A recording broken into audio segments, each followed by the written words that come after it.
It is Wednesday, my dudes.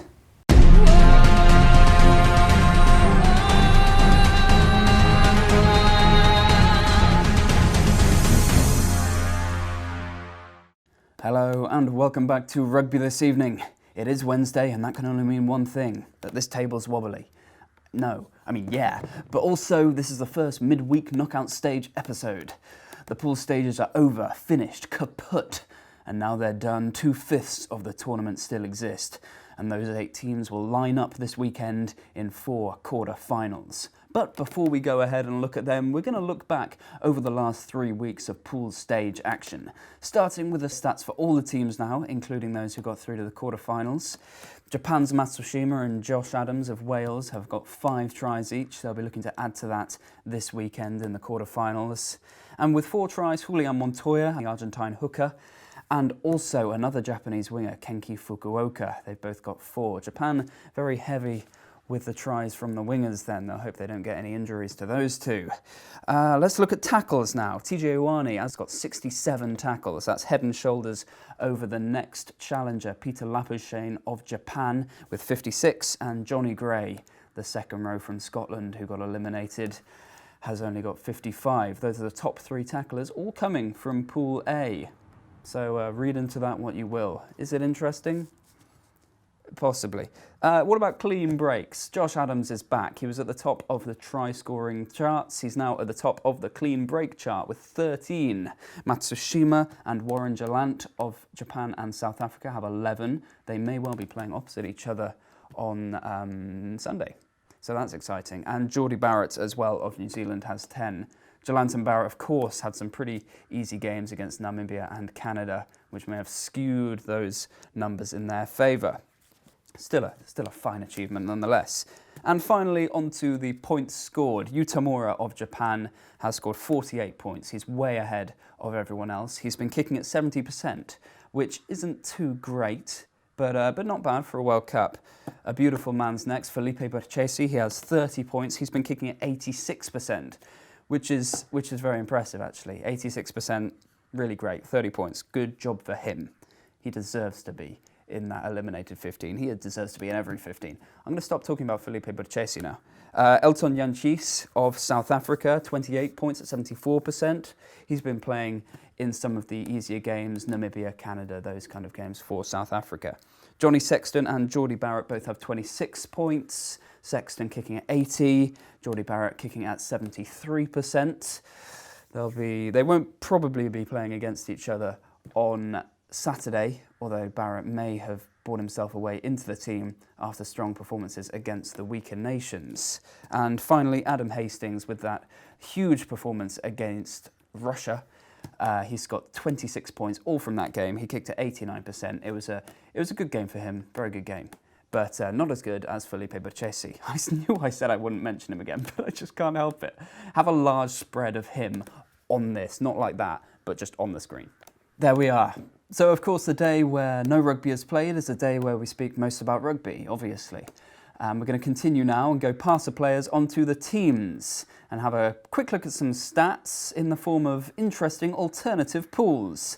The first one being if each half was a game. Yep, so if each half was a match, that means for each half, the winner of the half gets 4 points, the loser gets 0 points unless they score within 7 or score 4 tries, then there are bonus points for that, as in the scoring system for a match, just for each half. So all teams should in theory play 8 halves, apart from the typhoon affected ones. Let's see the pools now. So the first real interesting one is Ireland getting up above Japan there.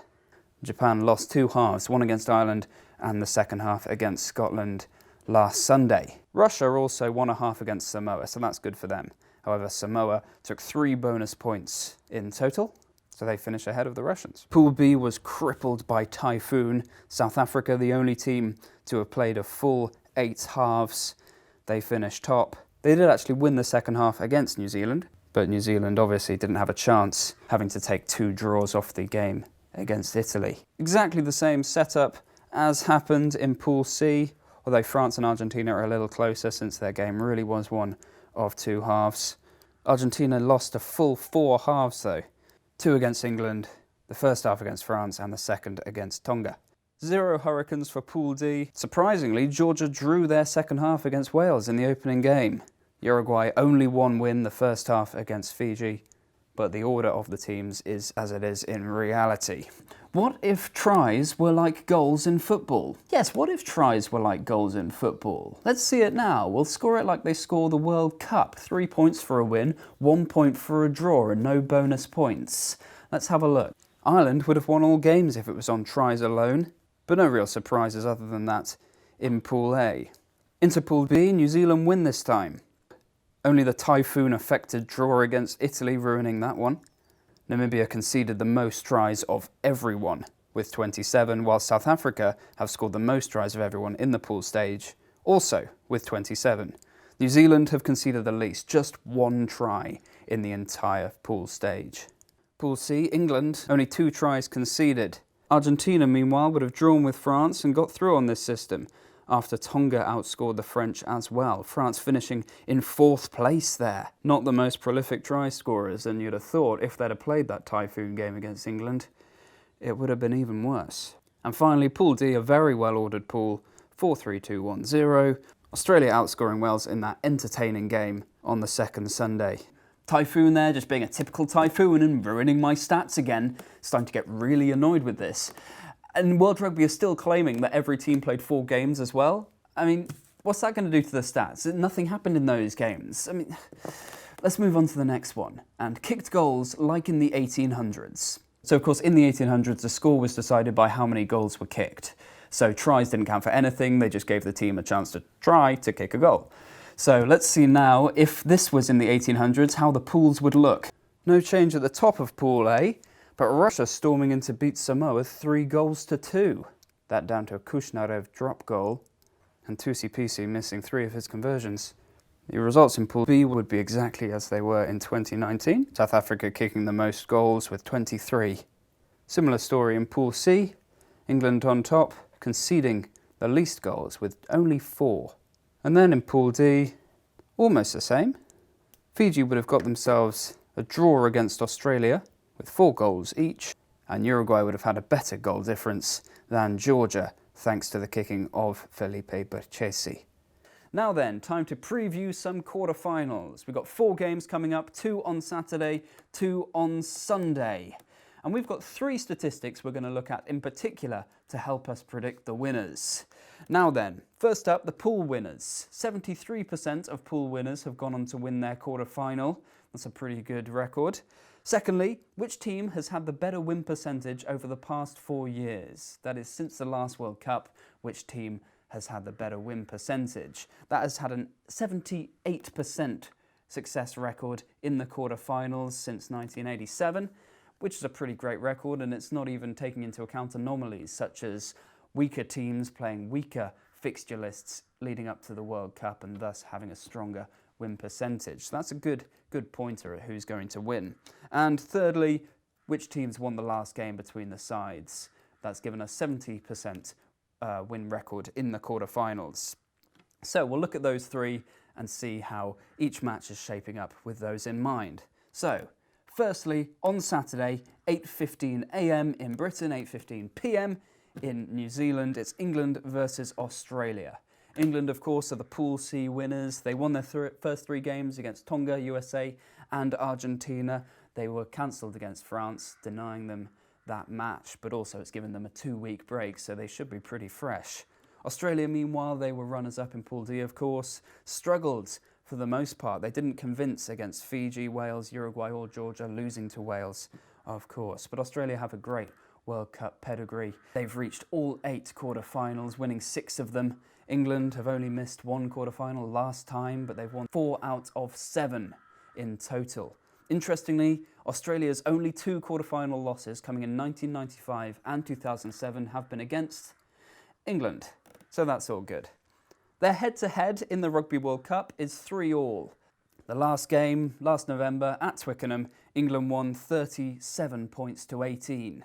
That's the second big statistic that goes the way of the English, and the third does as well, with their win percentage over the last 4 years. Australia on a measly 47%, England way up on 80%. If we look at the scatter graph that shows the difference in the score in the quarterfinal and the difference in the win percentage, we can place England's superior by 33% win percentage over there, which is a pretty strong likelihood that England will take it, along with the other three stats in their favour. So, yeah, it'll be a surprise if Australia win that one, to say the least. The second game, also on Saturday, 11:15 a.m. in Britain, p.m. in New Zealand. New Zealand against Ireland. New Zealand, of course, only 3 games in their Pool B win. South Africa, Canada and Namibia swept aside. Ireland second in their pool, Pool A, after that surprise loss to Japan, but they've looked strong, certainly against Scotland and Samoa. Of the quarterfinals they've played then, New Zealand have the best record of any team in a quarterfinal, 7 wins in 8 attempts. Ireland have played 6, lost 6. It's the unfortunate truth of Irish rugby that they cannot reach the semi-final. Will they be able to do it this year? Read on. They're head-to-head at Rugby World Cups. They've just played 1 game. New Zealand have won it, so it's 1-0 in the pool stage of 1995. Over the past 4 years, though, they've played 3 times and Ireland have won twice. They've also won the most recent game, 16 points to 9, last November in Dublin. That makes it 1-1 for the major statistics. However, the win percentage goes the way of New Zealand as well, but not by much. It's only 12% better. New Zealand on 86%, Ireland on 74%. Let's get that scatter graph up again and see where that places them. Not much of a certainty there for New Zealand, but they are the favourites going into that match on Saturday. Going into Sunday then, 8:15 a.m. here, p.m. in New Zealand, Wales versus France. Wales have won all 4 games in their pool, winning their pool for the first time since 1987. France, second in Pool C. They haven't lost a match. They beat Argentina, squeezed past Tonga and had their game against England cancelled. France, though, have a very strong record in the quarterfinals, 6 out of 8 wins. Wales, conversely, have only won twice in 5 attempts. Their Rugby World Cup head-to-head is surprisingly limited. They've only played once. It was in 2011, and France surprisingly won in the semi-final in New Zealand after a Welsh red card in the early stages. The record for the past 4 years, though, is 3-1 to the Welsh, and the last game went to Wales as well. 24 points to 19 in the Six Nations earlier this year in Paris. France, of course, took a huge first-half lead, but really choked to let Wales back into that one. So that gives Wales a 2-0 lead for the crucial stats, and it's a 3-0 lead as well. 66% is their win rate over the last 4 years. France all the way down on 41%, the worst of any quarter-finalists. Wales take all 3 of those key statistics then. They'll be confident, they'll be favourites to beat France and reach their 3rd ever semi-final. They'll also be buoyed by the fact that any team to have beaten France in a quarter-final has always made the final. Not trying to jinx it. Later on Sunday at 11:15, it's Japan versus South Africa. Japan, their first ever game of knockout rugby, the biggest game in Japanese rugby history, takes place in Chofu. Japan take the first statistic. They're the Pool A winners. They beat Ireland, they beat Scotland. What a wonderful time they had. South Africa, they've looked good though. High on the statistics counts. They only lost New Zealand on the 2nd day of the tournament, so they're not far away. This is Japan's first quarterfinal, of course, but South Africa, they've had 6 before, winning 4 of them. Their only losses coming in 2003 against New Zealand and 2011 against Australia. The head-to-head in Rugby World Cups sees Japan win 1-0 after that shock in Brighton 4 years ago in the pool stages. However, in terms of the 4-year record, they didn't play again until the warm-ups for this very World Cup. South Africa won 41 points to 7. A bit of a mauling there in Kumagaya gives South Africa the 2nd statistic. However, Japan's win rate is better. 64% compared to South Africa's 55%. It's not that much better. If we look at the scatter graph, it's not too far away. It's only 9% different. And also, Japan have had a weaker fixture list. They played against Asian teams who are obviously much weaker than the teams that South Africa play against on the daily. So we shouldn't take too much from that win percentage, I don't think. And South Africa remain the favourites by a long way in that quarter-final. However, Japan, they've been wonderful in this World Cup and we'll be hoping they continue. So, of course, now it's time to predict the Rugby World Cup quarter-finals. And I'm only going to predict the first 2 games for Saturday, and then on Saturday we'll predict for Sunday. So for England versus Australia, head and heart going with England there. For New Zealand versus Ireland, head going with New Zealand, heart going with Ireland. It pains me to say that because I love Ireland's failure to ever get out of a quarter-final, but to stop New Zealand getting to a 3rd World Cup victory in a row, that's a pretty noble way to break that tradition. So heart goes with Ireland for the 2nd quarter-final then. You should vote too. Vote right there, England or Australia, New Zealand or Ireland. That'll be very exciting indeed. We will see you on Saturday. By then we will know who's won and who will be in the World Cup semi-finals. We'll see you then. Bye. 5 o'clock. 5 o'clock. 5 o'clock. Oh hey, subscribe.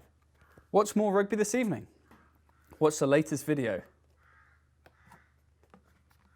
And sanitize.